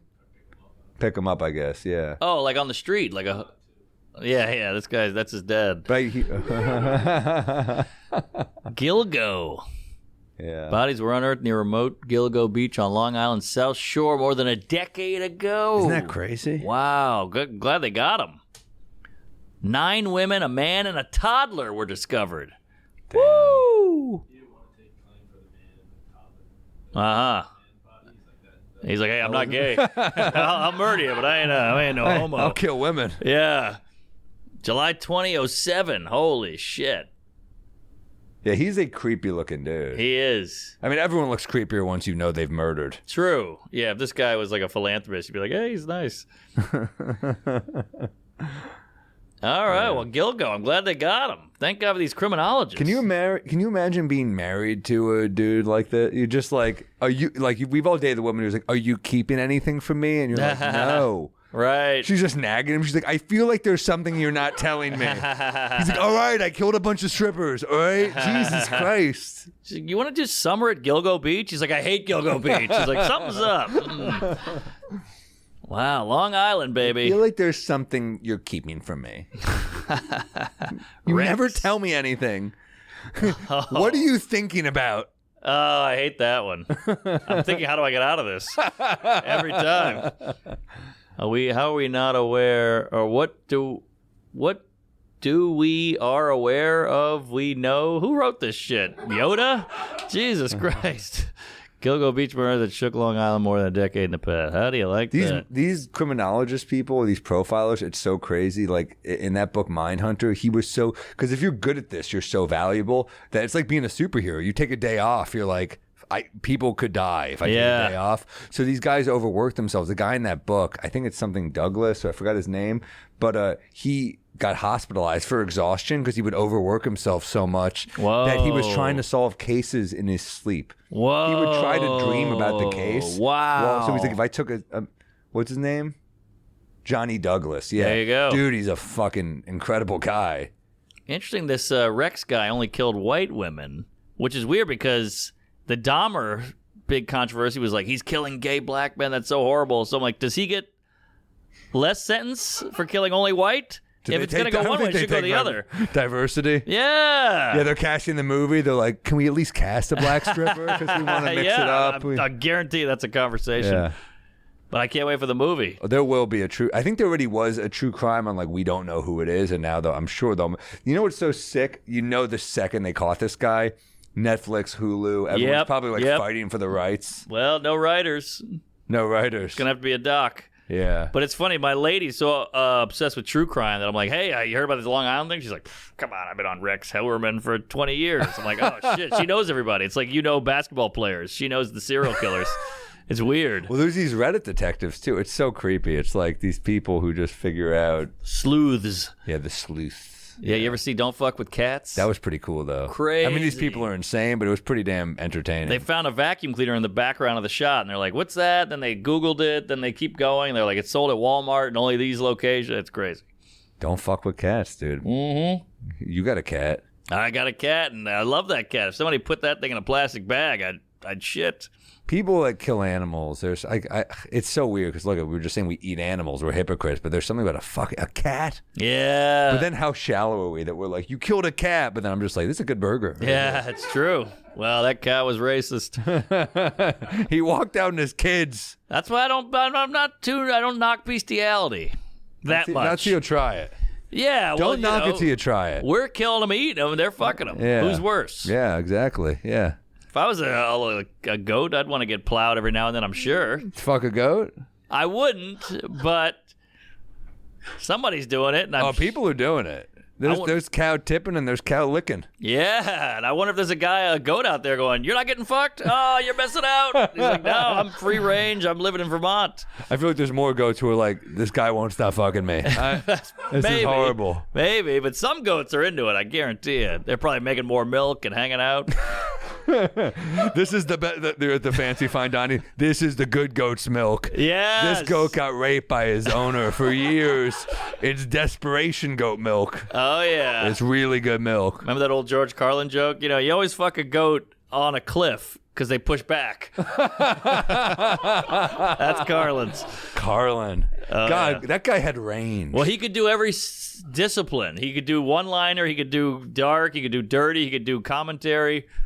He never went personal, though. No, but I love that. I love that, too. I love a little mystique. Why not? Me and Stavros had a long talk about this on mushrooms, by the way. But he was like, "You don't go personal. You think you'll ever go personal?" I'm like, "I don't want to. I have no desire to." He's like, "Yeah, but that's really like the pinnacle." I'm like, "Why is that the pinnacle?" Hedberg, Carlin, all these guys never Seinfeld? Seinfeld, yeah. The killer comics. Norm. Well, he had his dad's death in there a little bit. A little bit. But what, I mean, yeah, what is the... I think a lot of people think that's the top. Like, yeah, I think confessional shit, and like Stav does it in a jokey way, but I think some people, maybe it's a new thing to unlock at some point, but I also think like you do what you do. Like that's what I said. And I just don't find me interesting. Like I don't have the motivation to write a ton about me. Well, you also have that thing where you're like, if you don't get a laugh instantly, you panic. Yes. It's truly on stage, and that's a good quality to have, but also maybe that holds you back from going super personal. Maybe. Because for that personal shit, you will have to deal with the silence. Right. But you have to deal with the silence anyway when you work on a new hour. That's true. That's true. But I don't know. I mean, I think you will at some point. I think you're going to have to. You're going to run out of shit like, look what we were talking about yesterday. You were texting me yesterday, you're like, "Man, we've written a lot of jokes in our life." And I'm like, yeah, you're going to run out of shit. I know. You might have to at a certain point. Carlin's the rare one where he did like 18 hours and still, but then he has bits where he's like, "Have you noticed mice don't have shoulders?" And you're like, this guy's got a crazy mind. Yeah, he's that's got a great true. mind. He also, the cocaine didn't hurt either. Maybe we just, instead of going personal, we just pick up a harder drug habit. Hey, Mulaney did it. Yeah, worked for him. Yeah. Now that was personal. Yeah. His last hour. Well, I think, it does.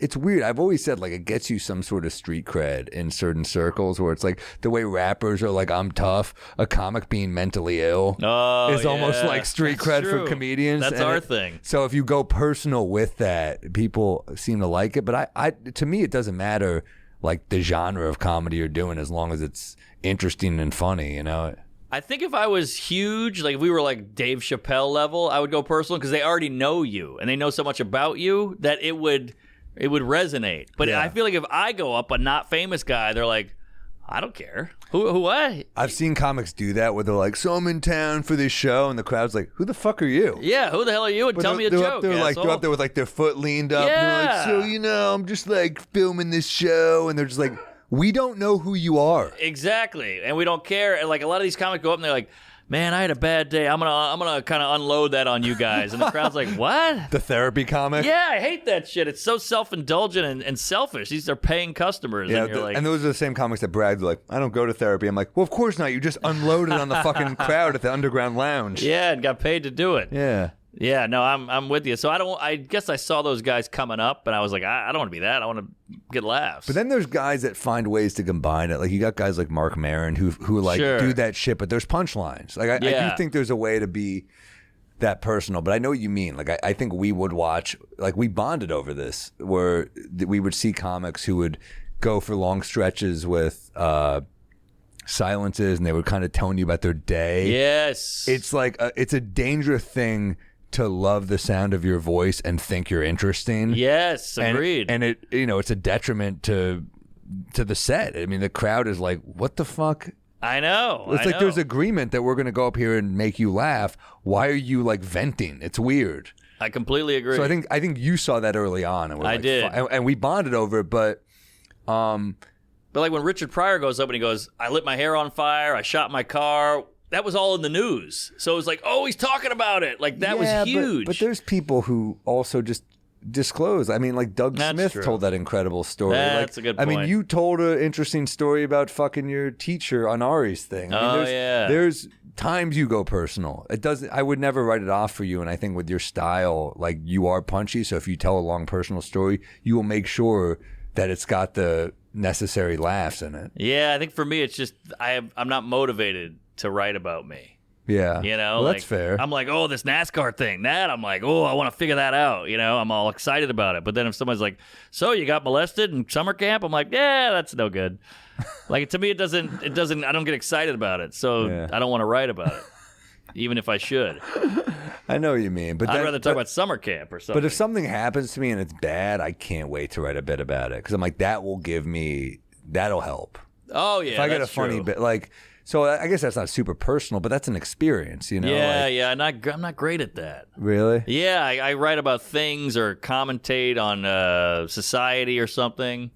But that's personal. Is it? That's your view. That's a personal all view. right, well, I'll take it. I mean, you're not being like, my father never loved me, but that doesn't mean it's not on some level personal. Right. I agree. This is how I feel about this is personal. Yes, yeah, I completely agree. But that's kind of how I bond usually with people in life, right? Is like my views and things that interest me. Yeah. Rather than like, here's something that happened to me as a child. Yeah, exactly. So I just think that's kind of where, you know, where your stand-up goes. Yeah, I think that's it. Yeah, like, you know, some people had a crazy flight, and you tell them about it in the green room, like, you got to talk about that. I'm like, that's a flight. I don't know. That's my opener right now. I have a crazy flight story. Oh, You've seen okay. that? Yeah. Well, you But can do it. It's got a lot of punchlines in it. I mean, but it's like, I that's my can't do opener. it. I just don't. I'm like, no one's going to care about my flight. Well, you make them care.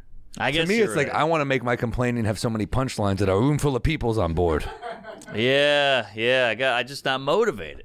Well, you write. Look, a lot of times you don't like just be like, here's the bit. But like sometimes when I'm doing a long set, I just get bored with the jokes and I try something new, and then it gives you that nugget of hope, and you're Of like, oh, I'm going to course. keep going.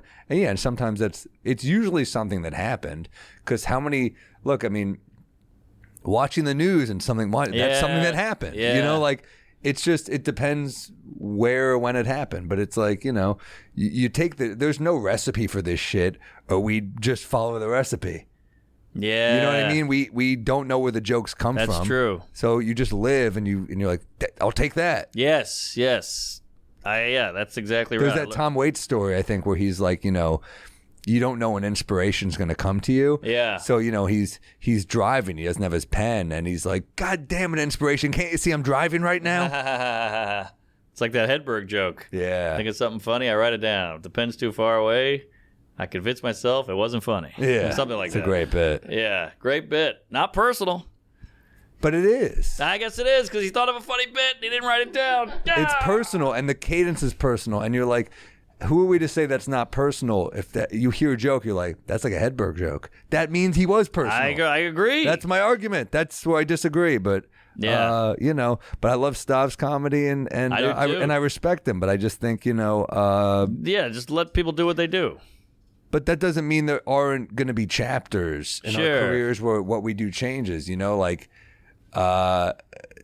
it'd be cool to see you do an hour of stories.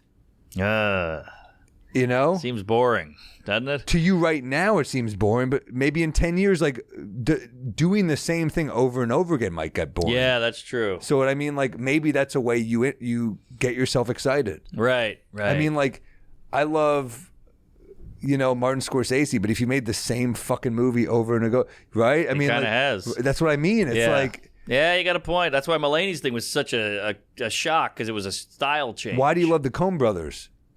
Range. Yeah, they got range. I mean, Yeah, that's you not got the a only point. reason you love them, but man, they've made some diverse shit. All right, I'm gonna go in improv. Do an improv. Mix it up. Improv comedy. Should we- But all right, we should wrap. We should this wrap up, but plug some dates, man.